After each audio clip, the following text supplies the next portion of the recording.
做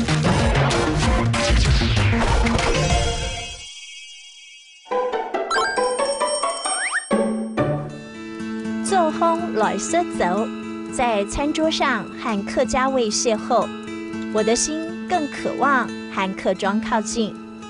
头份的后花园枫香林，为我和头份的接触揭开了美丽的序幕。也许是太美，美到忘了置身何处。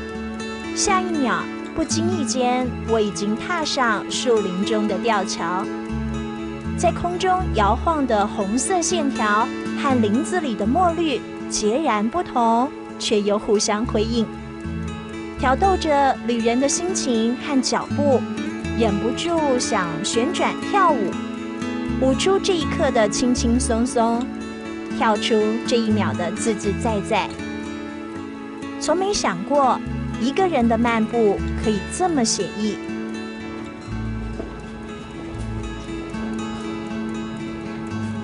你好，欢迎来到我们的蓝赛坊。这些胸片颜色好特别。对，它是我们以前就是古早的显影技术去洗出来的照片。对，那现在很少看到了。不，现在也可以用吗？也可以啊。我都可以有一张这样子特殊颜色的照片。可以，对，可以。太棒了！我们可以现场帮你拍照，那我们就可以直接去制作。走吧。进入红屋瓦，怀旧氛围浓得化不开。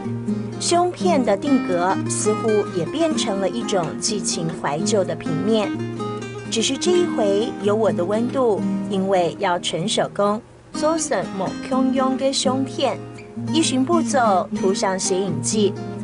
有时调皮，想要让色阶展演我的心情，故意将它自由挥洒，然后风干。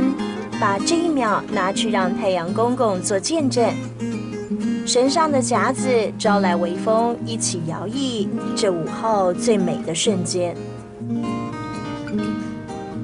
哇，好特别哦！是不是和平常的胸片某胸用啊？这是我第一张蓝晒图的胸片哦。枫香林的浪漫，红屋瓦的怀旧。经过时间的淘洗，影像可能会褪色，但在心里的温度却可以借由做成某空用的胸片，定格着经过太阳洗礼后的瞬间。